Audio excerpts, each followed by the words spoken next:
Eve's Diary by Mark Twain. Translated from the original manuscript by Mark Twain. Saturday. I am almost a whole day old now. I arrived yesterday. That is, as it seems to me. And it must be so, for if there was a day before yesterday, I was not there when it happened, or I should remember it. It could be, of course, that it did happen, and that I was not noticing. Very well. I will be very watchful now, and if any day before yesterday's happened, I will make a note of it. It will be best to start right and not let the record get confused, for some instinct tells me that these details are going to be important to the historian some day. For I feel like an experiment. I feel exactly like an experiment. It would be impossible for a person to feel more like an experiment than I do. And so I am coming to feel convinced that that is what I am. An experiment. Just an experiment and nothing more. Then, if I am an experiment, am I the whole of it? No, I think not. I think the rest of it is part of it. I am the main part of it, but I think the rest of it has its share in the matter. Is my position assured, or do I have to watch it and take care of it? The latter, perhaps.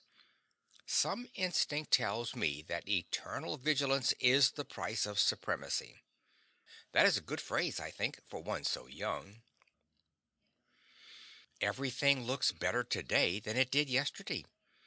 In the rush of finishing up yesterday, the mountains were left in a ragged condition, and some of the plains were so cluttered with rubbish and remnants that the aspects were quite distressing. Noble and beautiful works of art should not be subjected to haste. And this majestic new world is indeed a most noble and beautiful work, and certainly marvelously near to being perfect, notwithstanding the shortness of the time. There are too many stars in some places and not enough in others, but that can be remedied presently, no doubt. The moon got loose last night and slid down and fell out of the scheme. A very great loss. It breaks my heart to think of it. There isn't another thing among the ornaments and decorations that is comparable to it for beauty and finish. It should have been fastened better. If we can only get it back again. But, of course, there is no telling where it went to. And besides, whoever gets it will hide it. I know because I would do it myself. I believe I can be honest in all other matters, but I already begin to realize that the core and center of my nature is love of the beautiful, a passion for the beautiful, and that it would not be safe to trust me with a moon that belonged to another person, and that person didn't know I had it. I could give up a moon that I found in the daytime, because I should be afraid someone was looking. But if I found it in the dark, I am sure I should find some kind of an excuse for not saying anything about it. For I do love moons. They are so pretty and so romantic. I wish we had 5 or 6. I would never go to bed. I should never get tired of lying on the moss bank and looking up at them. Stars are good, too. I wish I could get some to put in my hair, but I suppose I never can. You would be surprised to find how far off they are, for they do not look it. When they first showed last night, I tried to knock some down with the pole, but it didn't reach, which astonished me. Then I tried clods till I was all tired out, but I never got one. It was because I am left-handed and cannot throw good. Even when I aimed at the one I wasn't after, I couldn't hit the other one, though I did make some close shots, for I saw the black blot of the clod sail right into the midst of the golden clusters 40 or 50 times, just barely missing them, and if I could have held out a little longer, maybe I could have got one. So I cried a little, which was natural, I suppose, for one of my age, and after I was rested, I got a basket and started for a place on the extreme rim of the circle, where the stars were close to the ground, and I could get them with my hands, which would be better anyway, because I could gather them tenderly then and not break them. But it was farther than I thought, and at last I had to give it up. I was so tired I couldn't drag my feet another step, and besides, they were sore and hurt me very much. I couldn't get back home, it was too far and turning cold, but I found some tigers and nestled in among them, and was most adorably comfortable, and their breath was sweet and pleasant, because they live on strawberries. I had never seen a tiger before, but I knew them in a minute by the stripes. If I could have one of those skins, it would make a lovely gown. Today I am getting better ideas about distances. I was so eager to get hold of every pretty thing that I giddily grabbed for it, sometimes when it was too far off, and sometimes when it was but 6 inches away, but seemed a foot, alas, with thorns between. I learned a lesson. Also, I made an axiom all out of my own head, my very first one. The scratched experiment shuns the thorn. I think it is a very good one for one so young. I followed the other experiment around yesterday afternoon at a distance to see what it might be for, if I could, but I was not able to make it out. I think it is a man. I had never seen a man, but it looked like one, and I feel sure that that is what it is. I realize that I feel more curiosity about it than about any of the other reptiles. If it is a reptile, and I suppose it is, for it has frowsy hair and blue eyes and looks like a reptile. It has no hips. It tapers like a carrot. When it stands, it spreads itself apart like a derrick. So I think it is a reptile, though it may be architecture. I was afraid of it at first, and started to run every time it turned around, for I thought it was going to chase me. But by and by I found it was only trying to get away, so after that I was not timid any more, but tracked it along several hours about 20 yards behind, which made it nervous and unhappy. At last it was a good deal worried and climbed a tree. I waited a good while, then gave it up and went home. Today, the same thing over. I've got it up the tree again. Sunday. It is up there yet, resting apparently, but that is a subterfuge.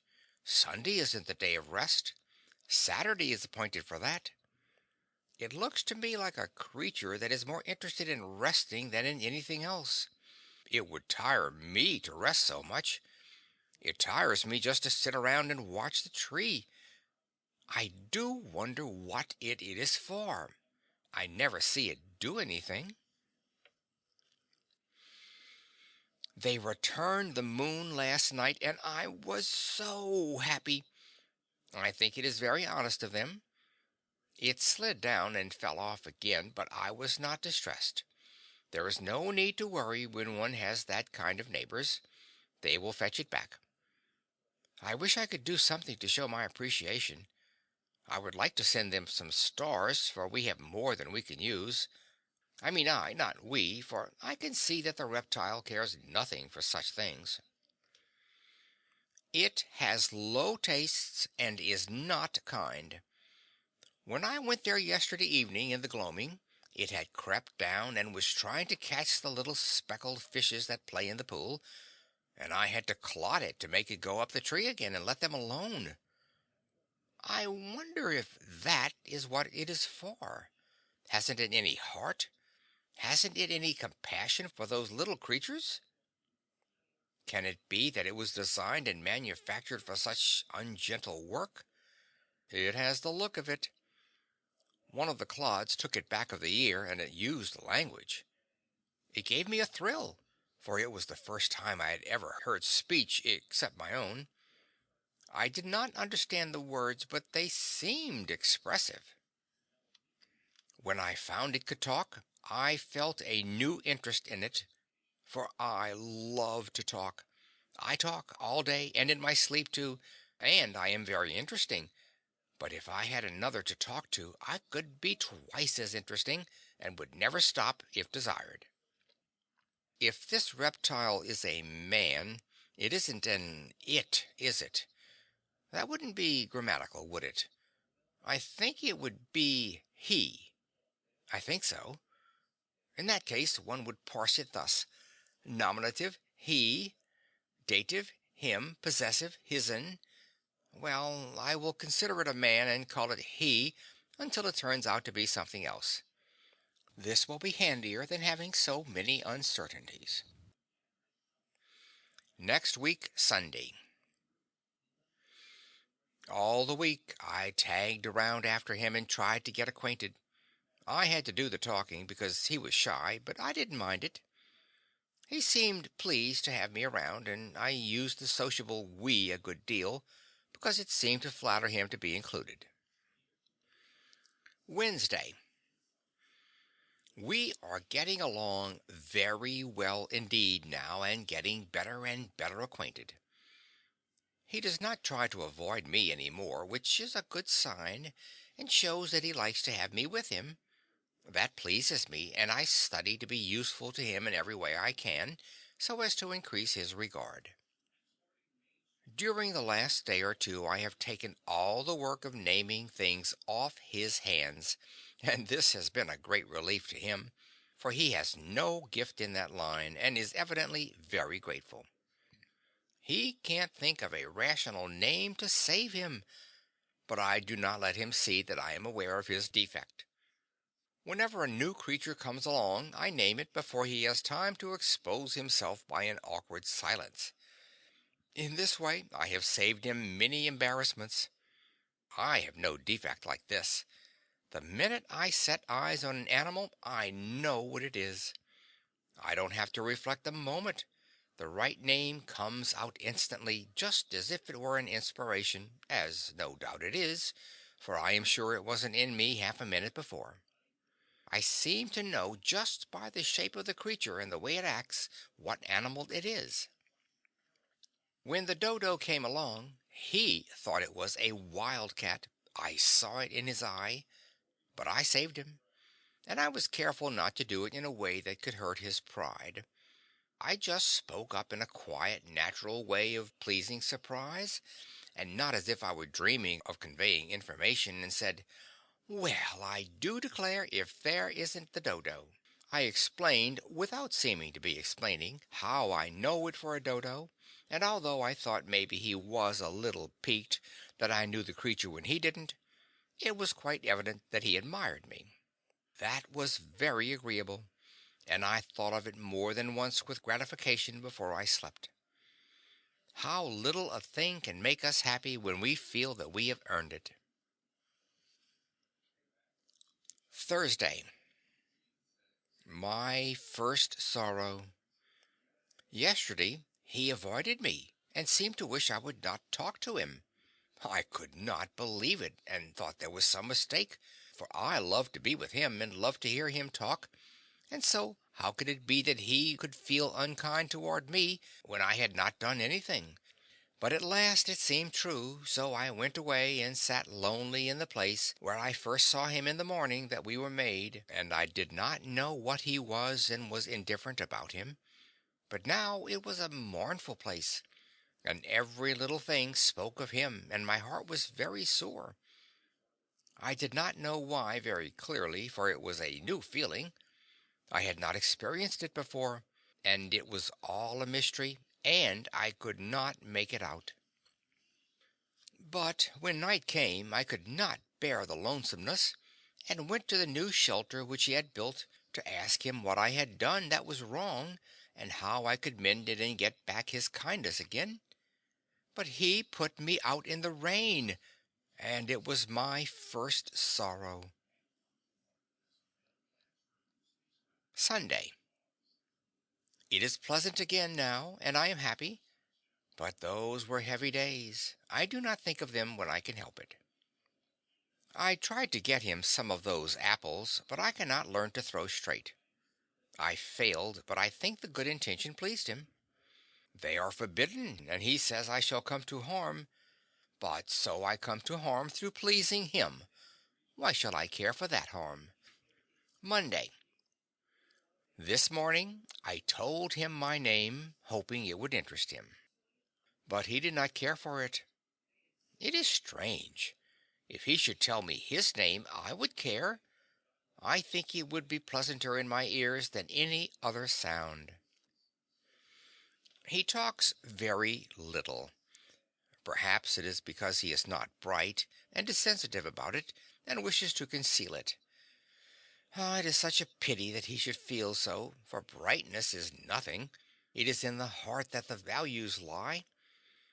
I wish I could make him understand that a loving, good heart is riches and riches enough, and that without it, intellect is poverty. Although he talks so little, he has quite a considerable vocabulary. This morning he used a surprisingly good word.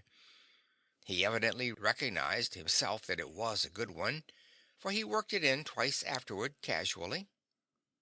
It was good casual art. Still it showed that he possesses a certain quality of perception. Without a doubt, that seed can be made to grow if cultivated. Where did he get that word? I do not think I have ever used it.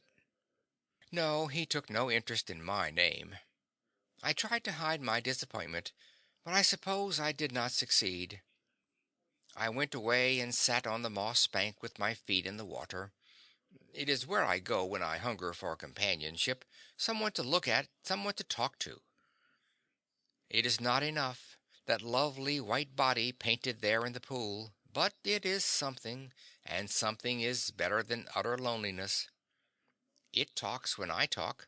It is sad when I am sad.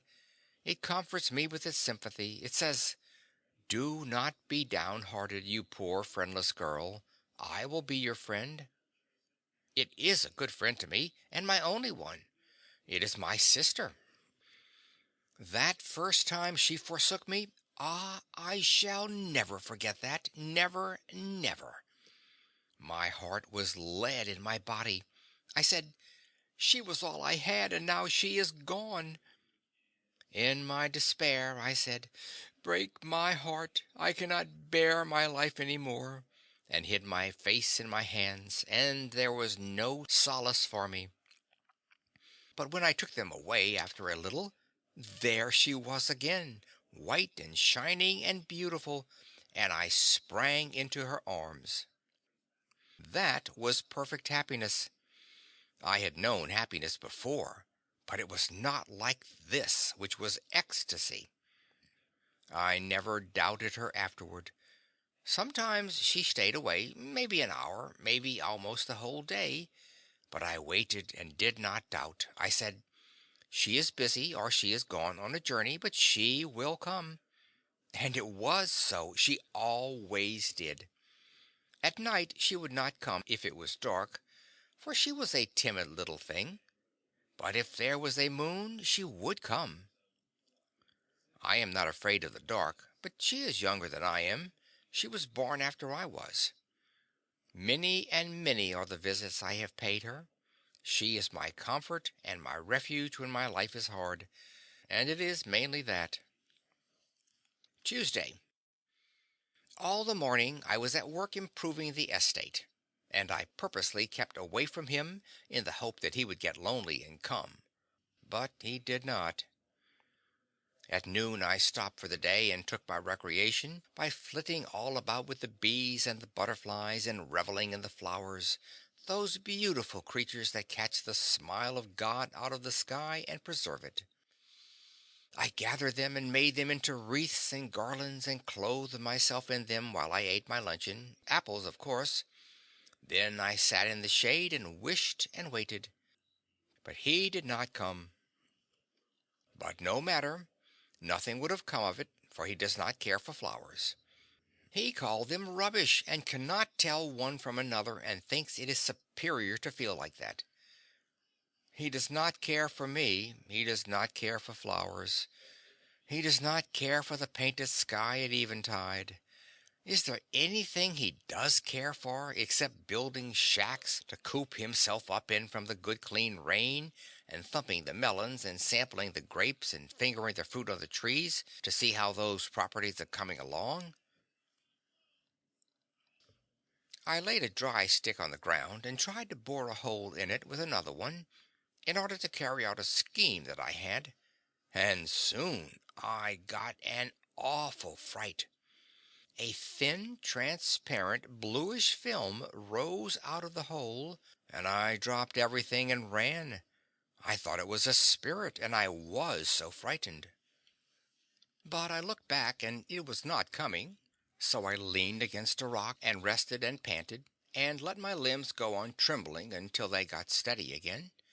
Then I crept warily back, alert, watching, and ready to fly if there was an occasion. And when I was come near, I parted the branches of a rose bush and peeped through, wishing the man was about, I was looking so cunning and pretty. But the sprite was gone. I went there, and there was a pinch of delicate pink dust in the hole. I put my finger in to feel it, and said, "Ouch!" and took it out again. It was a cruel pain. I put my finger in my mouth, and by standing first on one foot and then the other, and grunting, I presently eased my misery. Then I was full of interest and began to examine. I was curious to know what the pink dust was. Suddenly the name of it occurred to me, though I had never heard of it before. It was fire. I was as certain of it as a person could be of anything in the world. So without hesitation I named it that. Fire. I had created something that didn't exist before. I had added a new thing to the world's uncountable properties. I realized this and was proud of my achievement, and was going to run and find him and tell him about it, thinking to raise myself in his esteem, but I reflected and did not do it. No, he would not care for it. He would ask what it was good for, and what could I answer? For if it was not good for something, but only beautiful, merely beautiful. So I sighed and did not go.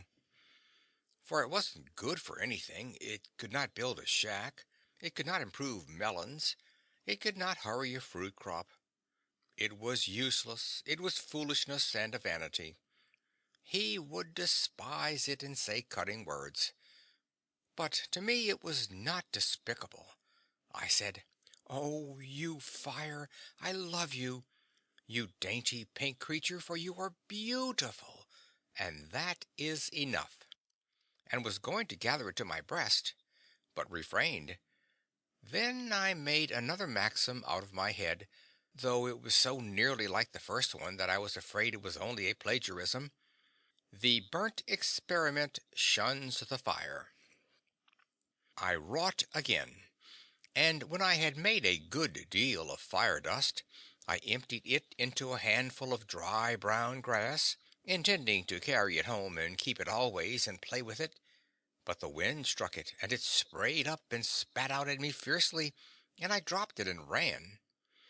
When I looked back, the blue spirit was towering up and stretching and rolling away like a cloud, and instantly I thought of the name of it, smoke, though upon my word I had never heard of smoke before. Soon brilliant yellow and red flares shot up through the smoke, and I named them in an instant, flames. And I was right, too, though these were the very first flames that had ever been in the world. They climbed the trees, then flashed splendidly in and out of the vast and increasing volume of tumbling smoke, and I had to clap my hands and laugh and dance in my rapture. It was so new and strange and so wonderful and so beautiful. He came running and stopped and gazed, and said not a word for many minutes. Then he asked what it was. It was too bad that he should ask such a direct question. I had to answer it, of course, and I did. I said it was fire. If it annoyed him that I should know and he must ask, that was not my fault. I had no desire to annoy him. After a pause, he added, "How did it come?"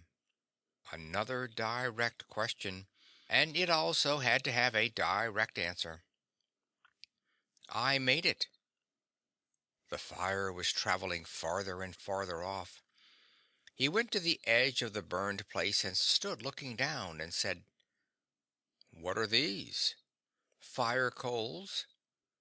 He picked up one to examine it, but changed his mind and put it down again. Then he went away. Nothing interests him. But I was interested. There were ashes, gray and soft and delicate and pretty. I knew what they were at once.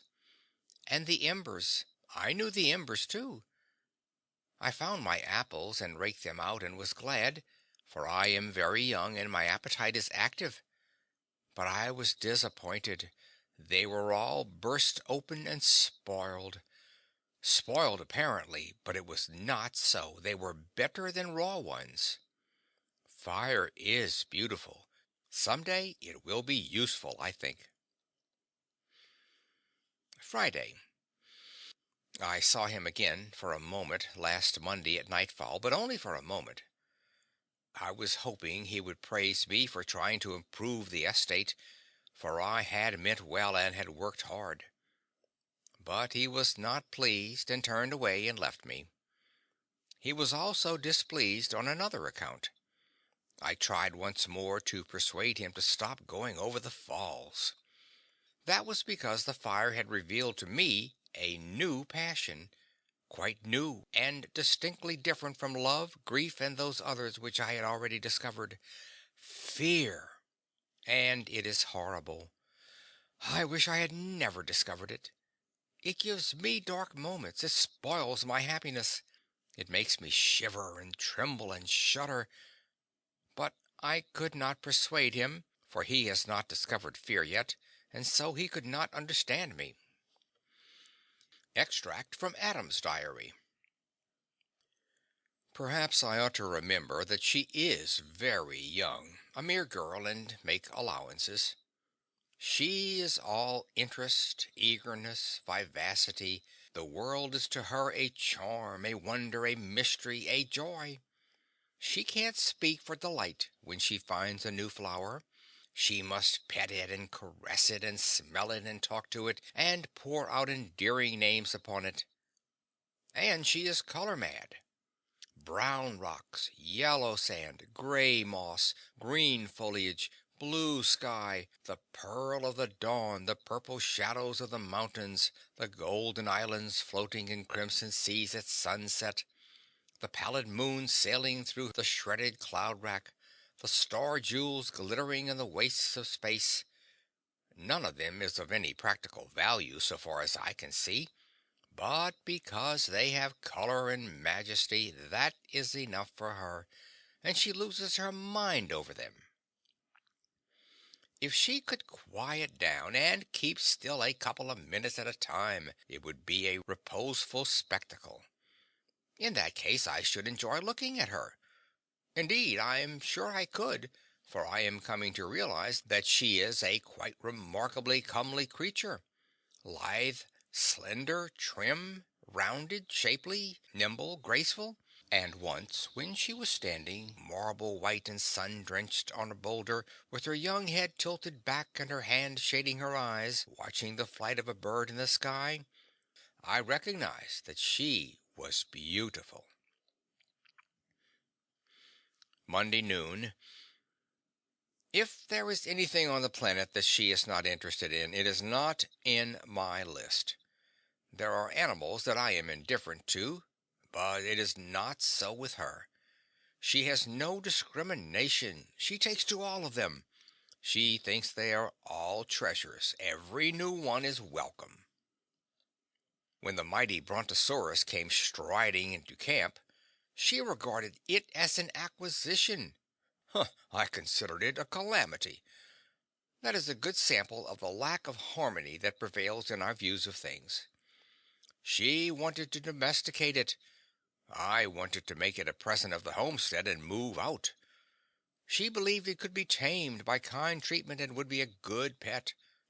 I said a pet 21 feet high and 84 feet long would be no proper thing to have about the place, because even with the best intentions and without meaning any harm, it could sit down on the house and mash it, for anyone could see by the look of its eye that it was absent-minded.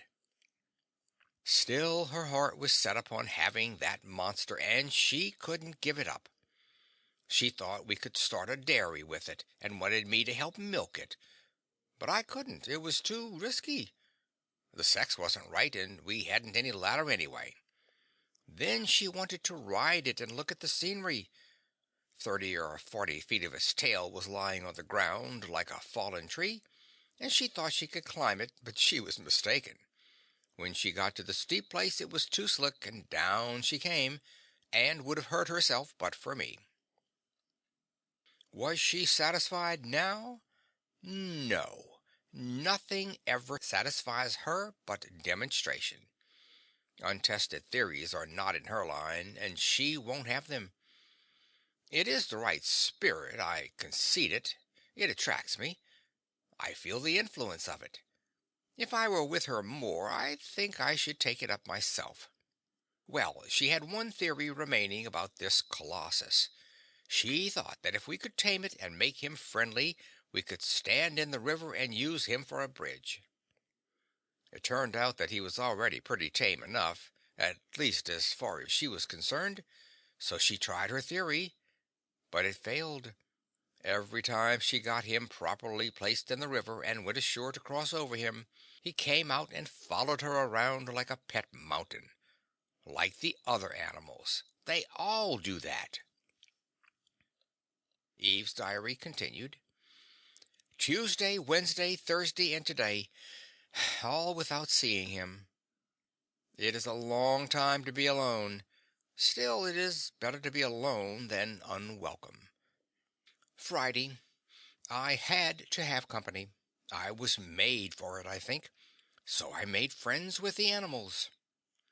They are just charming, and they have the kindest disposition and the politest ways. They never look sour.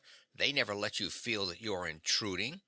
They smile at you and wag their tail, if they've got one, and they are always ready for a romp or an excursion or anything you want to propose. I think they are perfect gentlemen. All these days we have had such good times, and it hasn't been lonesome for me ever. Lonesome? No, I should say not. Why, there's always a swarm of them around, sometimes as much as 4 or 5 acres. You can't count them. And when you stand on a rock in the midst and look out over the furry expanse, it is so mottled and splashed and gay with color and frisking sheen and sunflash, and so rippled with stripes that you might think it was a lake, only you know it isn't. And there's storms of sociable birds, and hurricanes of whirring wings, and when the sun strikes all that feathery commotion, you have a blazing up of all the colors you can think of, enough to put your eyes out. We have made long excursions, and I have seen a great deal of the world, almost all of it, I think, and so I am the first traveler, and the only one. When we are on the march, it is an imposing sight. There's nothing like it anywhere. For comfort I ride a tiger or a leopard because it is soft and has a round back that fits me, and because they are such pretty animals. But for long distance or for scenery I ride the elephant. He hoists me up with his trunk, but I can get off myself when we are ready to camp. He sits and I slide down the back way. The birds and animals are all friendly to each other, and there are no disputes about anything. They all talk, and they all talk to me, but it must be a foreign language, for I cannot make out a word they say. Yet they often understand me when I talk back, particularly the dog and the elephant. It makes me ashamed. It shows that they are brighter than I am, for I want to be the principal experiment myself, and I intend to be too. I have learned a number of things, and am educated now. But I wasn't at first. I was ignorant at first. At first it used to vex me because, with all my watching, I was never smart enough to be around when the water was running uphill, but now I do not mind it. I have experimented and experimented until now I know it never does run uphill, except in the dark. I know it does in the dark, because the pool never goes dry, which it would, of course, if the water didn't come back in the night. It is best to prove things by actual experiment. Then you know. Whereas if you depend on guessing and supposing and conjecturing, you never get educated. Some things you can't find out, but you will never know you can't by guessing and supposing. No, you have to be patient and go on experimenting until you find out that you can't find out. And it is delightful to have it that way. It makes the world so interesting. If there wasn't anything to find out, it would be dull. Even trying to find out and not finding out is just as interesting as trying to find out and finding out, and I don't know but more so.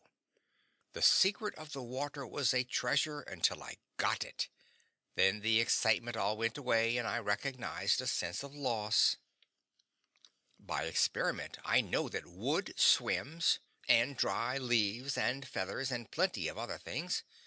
Therefore, by that cumulative evidence, you know that a rock will swim. But you have to put up with simply knowing it, for there isn't any way to prove it, up to now. But I shall find a way. Then that excitement will go. Such things make me sad because by and by, when I have found out everything, there won't be any more excitements. And I do love excitement so.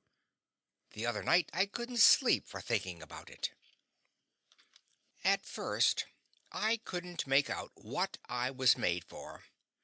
But now I think it was to search out the secrets of this wonderful world and be happy and thank the giver of it all for devising it.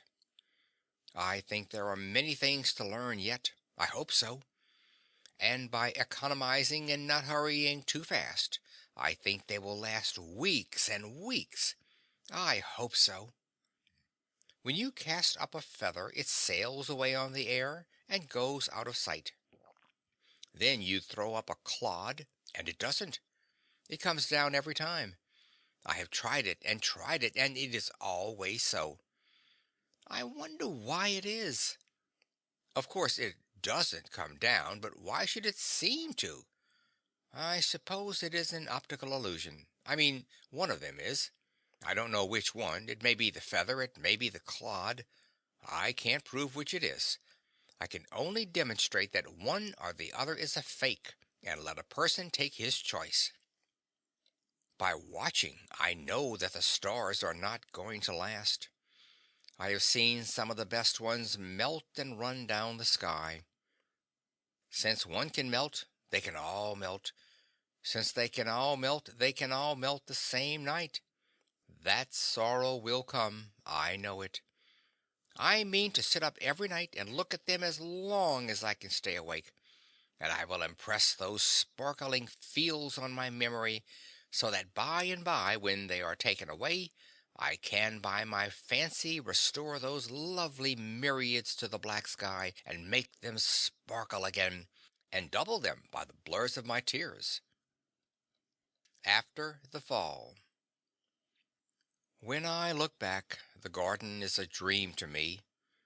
It was beautiful, surpassingly beautiful, enchantingly beautiful, and now it is lost, and I shall not see it any more. The garden is lost, but I have found him, and am content.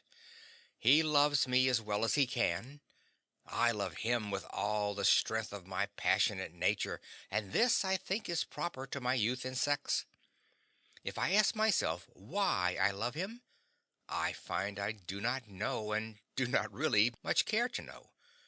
So I suppose that this kind of love is not a product of reasoning and statistics, like one's love for other reptiles and animals. I think that this must be so. I love certain birds because of their song, But I do not love Adam on account of his singing. No, it is not that. The more he sings, the more I do not get reconciled to it. Yet I ask him to sing, because I wish to learn to like everything he is interested in. I am sure I can learn, because at first I could not stand it, but now I can. It sours the milk, but it doesn't matter. I can get used to that kind of milk. It is not on account of his brightness that I love him. No, it is not that. He is not to blame for his brightness, such as it is, for he did not make it himself. He is as God made him, and that is sufficient. There was a wise purpose in that I know. In time it will develop, though I think it will not be sudden, and besides, there is no hurry. He is well enough just as he is. It is not on account of his gracious and considerate ways and his delicacy that I love him. No, he has lacks in this regard, but he is well enough just so, and is improving. It is not on account of his industry that I love him. No, it is not that. I think he has it in him, and I do not know why he conceals it from me. It is my only pain. Otherwise, he is frank and open with me now. I am sure he keeps nothing from me but this. It grieves me that he should have a secret from me, and sometimes it spoils my sleep thinking of it. But I will put it out of my mind. It shall not trouble my happiness, which is otherwise full to overflowing. It is not on account of his education that I love him. No, it is not that. He is self-educated, and does really know a multitude of things, but they are not so. It is not on account of his chivalry that I love him. No, it is not that. He told on me, but I do not blame him. It is a peculiarity of sex, I think, and he did not make his sex. Of course, I would not have told on him. I would have perished first, but that is a peculiarity of sex too, and I do not take credit for it, for I did not make my sex. Then why is it that I love him? Merely because he is masculine, I think. At bottom he is good, and I love him for that, but I could love him without it. If he should beat me and abuse me, I should go on loving him. I know it. It is a matter of sex, I think. He is strong and handsome, and I love him for that, and I admire him and am proud of him, but I could love him without those qualities. If he were plain, I should love him. If he were a wreck, I should love him, and I would work for him and slave over him and pray for him and watch by his bedside until I died. Yes, I think I love him merely because he is mine and is masculine. There is no other reason, I suppose. And so I think it is as I first said, that this kind of love is not a product of reasonings and statistics. It just comes, none knows whence, and cannot explain itself, and doesn't need to. It is what I think, but I am only a girl, the first that has examined this matter, and it may turn out that in my ignorance and inexperience I have not got it right. 40 years later. It is my prayer, it is my longing that we pass from this life together, a longing which shall never perish from earth, but shall have place in the heart of every wife that loves until the end of time, and it shall be called by my name. But if one of us must go first, it is my prayer that it shall be I, for he is strong, I am weak. I am not so necessary to him as he is to me. Life without him would not be life. How could I endure it? This prayer is also immortal, and will not cease from being offered up while my race continues. I am the first wife, and in the last wife I shall be repeated. At Eve's grave. Adam. Wheresoever she was, there was Eden. End of Eve's Diary by Mark Twain.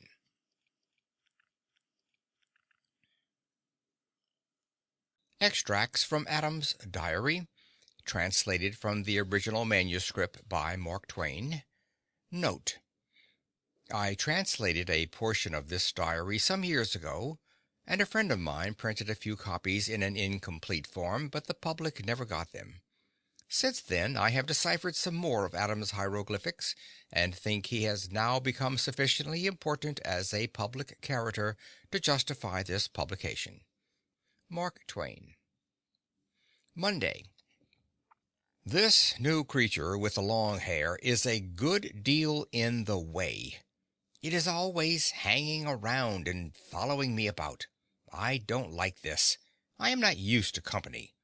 I wish it would stay with the other animals. Cloudy today, wind in the east. Think we shall have rain. Where did I get that word? I remember now. The new creature uses it. Tuesday. Been examining the great waterfall. It is the finest thing on the estate, I think. The new creature calls it Niagara Falls. Why, I am sure I do not know. Says it looks like Niagara Falls. That is not a reason. It is merely waywardness and imbecility. I get no chance to name anything myself. The new creature names everything that comes along before I can get in a protest. And always that same pretext is offered. It looks like the thing. There is the dodo, for instance. Says the moment one looks at it, one sees at a glance that it looks like a dodo. It will have to keep that name, no doubt. It wearies me to fret about it, and it does no good anyway. Dodo. It looks no more like a dodo than I do. Wednesday. Built me a shelter against the rain, but could not have it to myself in peace. The new creature intruded. When I tried to put it out, it shed water out of the holes it looks with, and wiped it away with the back of its paws, and made a noise such as some of the other creatures make when they are in distress. I wish it would not talk. It is always talking. That sounds like a cheap fling at the poor creature, a slur, but I do not mean it so. I have never heard the human voice before, and any new and strange sound intruding itself here upon the solemn hush of these dreaming solitudes offends my ear and seems a false note. And this new sound is so close to me. It is right at my shoulder, right at my ear, first on one side and then on the other, and I am used only to sounds that are more or less distant from me. Friday. The naming goes recklessly on in spite of anything I can do. I had a very good name for the estate, and it was musical and pretty. Garden of Eden. Privately I continue to call it that, but not any longer publicly. The new creature says it is all woods and rocks and scenery, and therefore has no resemblance to a garden. Says it looks like a park, and does not look like anything but a park. Consequently, without consulting me, it has been new named Niagara Falls Park. That is sufficiently high-handed, it seems to me. And already there is a sign up. Keep off the grass. My life is not as happy as it was. Saturday. The new creature eats too much fruit. We are going to run short, most likely. We again. That is its word, mine too now, from hearing it so much. Good deal of fog this morning. I do not go out in the fog myself. The new creature does. It goes out in all weathers and stumps right in with its muddy feet. And talks. It used to be so pleasant and quiet here. Sunday. Pulled through. This day is getting to be more and more trying. It was selected and set apart last November as a day of rest. I already had 6 of them per week before. This morning found the new creature trying to clod apples out of that forbidden tree. Monday. The new creature says its name is Eve. That is all right. I have no objections. Says it is to call it by when I want it to come. I said it was superfluous then. The word evidently raised me in its respect. And indeed it is a large, good word, and will bear repetition. It says it is not an it, it is a she. This is probably doubtful, yet it is all one to me. What she is were nothing to me if she would but go by herself and not talk. Tuesday. She has littered the whole estate with execrable names and offensive signs. This way to the whirlpool. This way to Goat Island. Cave of the Winds this way. She says the park would make a tidy summer resort if there was any custom for it. Summer resort. Another invention of hers. Just words without any meaning. What is a summer resort? But it is best not to ask her. She has such a rage for explaining. Friday. She has taken to beseeching me to stop going over the falls. What harm does it do? Says it makes her shudder. I wonder why. I have always done it, always liked the plunge and the excitement and the coolness. I supposed it was what the falls were for. They have no other use that I can see, and they must have been made for something. She says they were only made for scenery, like the rhinoceros and the mastodon. I went over the falls in a barrel, not satisfactory to her. Went over in a tub, still not satisfactory. Swam the whirlpool and the rapids in a fig-leaf soup. It got much damaged. Hence tedious complaints about my extravagance. I am too much hampered here. What I need is a change of scene. Saturday. I escaped last Tuesday night and traveled 2 days and built me another shelter in a secluded place and obliterated my tracks as well as I could. But she hunted me out by means of a beast which she has tamed and calls a wolf, and came making that pitiful noise again, and shedding that water out of the places she looks with. I was obliged to return with her, but will presently emigrate again when occasion offers. She engages herself in many foolish things, among others trying to study out why the animals called lions and tigers live on grass and flowers, when, as she says, the sort of teeth they wear would indicate that they were intended to eat each other. This is foolish, because to do that would be to kill each other, and that would introduce what, as I understand it, is called death. And death, as I have been told, has not yet entered the park, which is a pity on some accounts. Sunday. Pulled through. Monday. I believe I see what the week is for. It is to give time to rest up from the weariness of Sunday. It seems a good idea. She has been climbing that tree again. Clodded her out of it. She said nobody was looking. Seems to consider that a sufficient justification for chancing any dangerous thing. Told her that. The word justification moved her admiration, and envy too, I thought. It is a good word. Thursday. She told me she was made out of a rib taken from my body. This is at least doubtful, if not more than that. I have not missed any rib. She is in much trouble about the buzzard. Says grass does not agree with it. Is afraid she can't raise it. Thinks it was intended to live on decayed flesh. The buzzard must get along the best it can with what is provided. We cannot overturn the whole scheme to accommodate the buzzard. Saturday. She fell in the pond yesterday when she was looking at herself in it, which she is always doing. She nearly strangled and said it was most uncomfortable.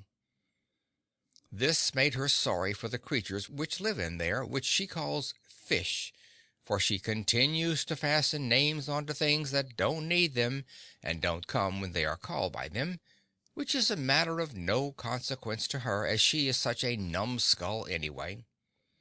So she got a lot of them out and brought them in last night and put them in my bed to keep warm, but I have noticed them now and then all day, and I can't see that they are any happier here than they were before, only quieter. When night comes I shall throw them outdoors. I will not sleep with them again, for I find them clammy and unpleasant to lie among when a person hasn't anything on. Sunday. Pulled through. Tuesday. She has taken up with the snake now. The other animals are glad, for she was always experimenting with them and bothering them. And I am glad because the snake talks, and this enables me to get a rest. Friday. She says the snake advises her to try the fruit of that tree, and says the results will be a great and fine and noble education. I told her there would be another result, too. It would introduce death into the world. That was a mistake. It had been better to keep the remark to myself. It only gave her an idea. She could save the sick buzzard and furnish fresh meat to the despondent lions and tigers. I advised her to keep away from the tree. She said she wouldn't. I foresee trouble. Will emigrate. Wednesday. I have had a variegated time. I escaped that night and rode a horse all night as fast as he could go, hoping to get clear out of the park and hide in some other country before the trouble should begin. But it was not to be. About an hour after sunup, as I was riding through a flowery plain where thousands of animals were grazing, slumbering, or playing with each other according to their wont, all of a sudden they broke into a tempest of frightful noises, and in one moment the plain was in a frantic commotion, and every beast was destroying its neighbor. I knew what it meant. Eve had eaten that fruit, and death was come into the world. The tigers ate my horse, paying no attention when I ordered them to desist, and they would have eaten me if I had stayed, which I didn't, but went away in much haste. I found this place outside the park and was fairly comfortable for a few days, but she has found me out. Found me out and has named the place Tonawanda. Says it looks exactly like that. In fact, I was not sorry she came, for there are but meager pickings here, and she brought some of those apples. I was obliged to eat them, I was so hungry. It was against my principles, but I find that principles have no real force except when one is well fed. She came curtained in boughs and bunches of leaves, and when I asked her what she meant by such nonsense, and snatched them away and threw them down, she tittered and blushed. I had never seen a person titter and blush before, and to me it seemed unbecoming and idiotic. She says I would soon know how it was myself. This was correct. Hungry as I was, I laid down the apple half eaten, certainly the best one I ever saw, considering the lateness of the season, and arrayed myself in the discarded boughs and branches, and then spoke to her with some severity, and ordered her to go and get some more and not make such a spectacle of herself. She did it, and after this we crept down to where the wild beast battle had been, and collected some skins, and I made her patch together a couple of suits proper for public occasions. They are uncomfortable, it is true, but stylish, and that is the main point about clothes. I find she is a good deal of a companion. I see I should be lonesome and depressed without her, now that I have lost my property. Another thing, she says it is ordered that we work for our living hereafter. She will be useful. I will superintend. 10 days later. She accuses me of being the cause of our disaster. She says with apparent sincerity and truth that the serpent assured her that the forbidden fruit was not apples, it was chestnuts. I said I was innocent then, for I had not eaten any chestnuts. She said the serpent informed her that chestnut was a figurative term meaning an aged and moldy joke. I turned pale at that, for I have made many jokes to pass the weary time, and some of them could have been of that sort, though I had honestly supposed they were new when I made them. She asked me if I had made one just at the time of the catastrophe. I was obliged to admit that I had made one to myself, though not aloud. It was this. I was thinking about the falls, and I said to myself, "How wonderful it is to see that vast body of water tumble down there." Then in an instant a bright thought flashed into my head, and I let it fly, saying, "It would be a deal more wonderful to see it tumble up there." And I was just about to kill myself with laughing at it, when all nature broke loose in war and death, and I had to flee for my life. "There," she said with triumph, "that is just it. The serpent mentioned that very jest, and called it the first chestnut, and said it was coeval with the creation. Alas, I am indeed to blame. Would that I were not witty. Oh, would that I had never had that radiant thought." Next year. We have named it Cain. She caught it while I was up country trapping on the north shore of the Erie. Caught it in the timber a couple of miles from our dugout, or it might have been 4. She isn't certain which. It resembles us in some ways, and may be a relation. That is what she thinks, but this is an error in my judgment. The difference in size warrants the conclusion that it is a different and new form of animal.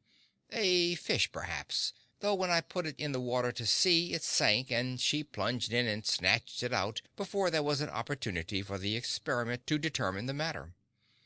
I still think it is a fish, but she is indifferent about what it is and will not let me have it to try. I do not understand this. The coming of the creature seems to have changed her whole nature and made her unreasonable about experiments. She thinks more of it than she does of any of the other animals, but is not able to explain why. Her mind is disordered. Everything shows it. Sometimes she carries the fish in her arms half the night when it complains and wants to get to the water. At such times the water comes out of the places in her face that she looks out of, and she pats the fish on the back and makes soft sounds with her mouth to soothe it, and betrays sorrow and solicitude in 100 ways. I have never seen her do like this with any other fish, and it troubles me greatly. She used to carry the young tigers around so and play with them before we lost our property, but it was only play. She never took on about them like this when their dinner disagreed with them. Sunday. She doesn't work Sundays, but lies around all tired out and likes to have the fish wallow over her, and she makes fool noises to amuse it, and pretends to chew its paws, and that makes it laugh. I have not seen a fish before that could laugh. This makes me doubt. I have come to like Sunday myself. Superintending all the week tires a body out. There ought to be more Sundays. In the old days they were tough, but now they come handy. Wednesday. It isn't a fish. I cannot quite make out what it is. It makes curious, devilish noises when not satisfied, and says goo goo when it is. It is not one of us, for it doesn't walk. It is not a bird, for it doesn't fly. It is not a frog, for it doesn't hop. It is not a snake, for it doesn't crawl. I feel sure it is not a fish, though I cannot get a chance to find out whether it can swim or not. It merely lies around, and mostly on its back with its feet up. I have not seen any other animal do that before. I said I believed it was an enigma, but she only admired the word without understanding it. In my judgment, it is either an enigma or some kind of a bug. If it dies, I will take it apart and see what its arrangements are. I never had a thing perplex me so. 3 months later. The perplexity augments instead of diminishing. I sleep but little. It has ceased from lying around and goes about on its 4 legs now. Yet it differs from the other 4-legged animals in that its front legs are unusually short. Consequently, this causes the main part of its person to stick up uncomfortably high in the air, and this is not attractive. It is built much as we are, but its method of traveling shows that it is not of our breed. The short front legs and long hind ones indicate that it is of the kangaroo family, but it is a marked variation of the species, since the true kangaroo hops, whereas this one never does. Still, it is a curious and interesting variety, and has not been catalogued before. As I discovered it, I have felt justified in securing the credit of the discovery by attaching my name to it, and hence have called it Kangaroonum adamensis. It must have been a young one when it came, for it has grown exceedingly since. It must be 5 times as big now as it was then, and when discontented is able to make from 22 to 38 times the noise it made at first. Coercion does not modify this, but has the contrary effect. For this reason I discontinued the system. She reconciles it by persuasion, and by giving it things which she had previously told it she wouldn't give it. As already observed, I was not at home when it first came, and she told me she found it in the woods. It seems odd that it should be the only one, yet it must be so, for I have worn myself out these many weeks trying to find another one to add to my collection, and for this one to play with, for surely then it would be quieter, and we could tame it more easily. But I find none, nor any vestige of any, and strangest of all, no tracks. It has to live on the ground. It cannot help itself. Therefore, how does it go about without leaving a track? I have set a dozen traps, but they do no good. I catch all small animals except that one, animals that merely go into the trap out of curiosity, I think, to see what the milk is there for. They never drink it. 3 months later. The kangaroo still continues to grow, which is very strange and perplexing. I never knew one to be so long getting its growth. It has fur on its head now, not like kangaroo fur, but exactly like our hair, except that it is much finer and softer, and instead of being black is red. I am like to lose my mind over the capricious and harassing developments of this unclassifiable zoological freak. If I could catch another one, but that is hopeless. It is a new variety and the only sample. This is plain. But I caught a true kangaroo and brought it in, thinking that this one, being lonesome, would rather have that for company than have no kin at all, or any animal it could feel a nearness to or get sympathy with in its forlorn condition here among strangers who do not know its ways or habits, or what to do to make it feel that it is among friends. But it was a mistake. It went into such fits at the sight of the kangaroo that I was convinced it had never seen one before. I pity the poor noisy little animal, but there is nothing I can do to make it happy. If I could tame it, but that is out of the question. The more I try, the worse I seem to make it. It grieves me to the heart to see it in its little storms of sorrow and passion. I wanted to let it go, but she wouldn't hear of it. That seemed cruel and not like her, and yet she may be right. It might be lonelier than ever, for since I cannot find another one, how could it? 5 months later. It is not a kangaroo. No, for it supports itself by holding to her finger, and thus goes a few steps on its hind legs and then falls down. It is probably some kind of a bear, and yet it has no tail, as yet, and no fur, except on its head. it still keeps on growing. That is a curious circumstance, for bears get their growth earlier than this. Bears are dangerous since our catastrophe, and I shall not be satisfied to have this one prowling about the place much longer without a muzzle on. I have offered to get her a kangaroo if she would let this one go, but it did no good. She is determined to run us into all sorts of foolish risks, I think. She was not like this before she lost her mind. A fortnight later. I examined its mouth. There is no danger yet. It has only one tooth. It has no tail yet. It makes more noise now than it ever did before, and mainly at night. I have moved out, but I shall go over mornings to breakfast and to see if it has more teeth. If it gets a mouthful of teeth, it will be time for it to go, tail or no tail, for a bear does not need a tail in order to be dangerous. 4 months later. I have been off hunting and fishing a month up in the region that she calls Buffalo. I don't know why, except it is because there are not any buffaloes there. Meanwhile, the bear has learned to paddle around all by itself on its hind legs and says Papa and Mama. It is certainly a new species. This resemblance to words may be purely accidental, of course, and may have no purpose or meaning, but even in that case it is still extraordinary, and is a thing which no other bear can do.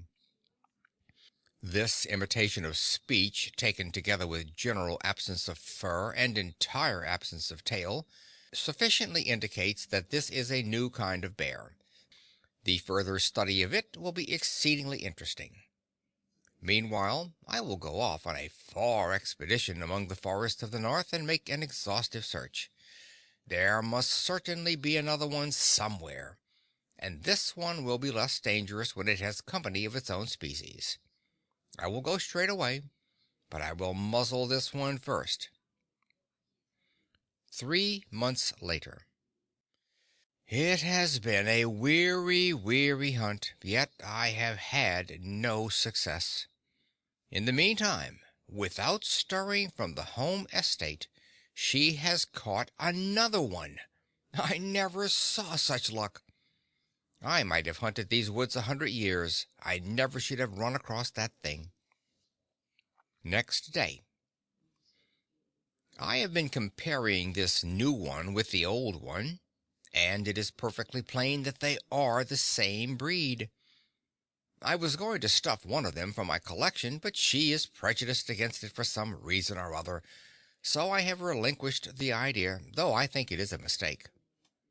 It would be an irreparable loss to science if they should get away.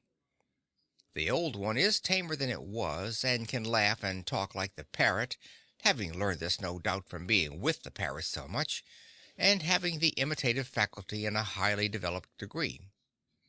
I shall be astonished if it turns out to be a new kind of parrot. And yet I ought not to be astonished, for it has already been everything else it could think of, since those first days when it was a fish. The new one is as ugly now as the old one was at first, has the same sulphur and raw meat complexion, and the same singular head without any fur on it. She calls it Abel. 10 years later. They are boys. We found it out long ago. It was their coming in that small, immature shape that puzzled us. We were not used to it. There are some girls now. Abel is a good boy, but if Cain had stayed a bear, it would have improved him. After all these years, I see that I was mistaken about Eve in the beginning. It is better to live outside the garden with her than inside it without her. At first I thought she talked too much, but now I should be sorry to have that voice fall silent and pass out of my life. Blessed be the chestnut that brought us near together and taught me to know the goodness of her heart and the sweetness of her spirit. End of Extracts from Adam's Diary. End of The Diaries of Adam and Eve by Mark Twain. These diaries read by Phil Chenevert, September 2018.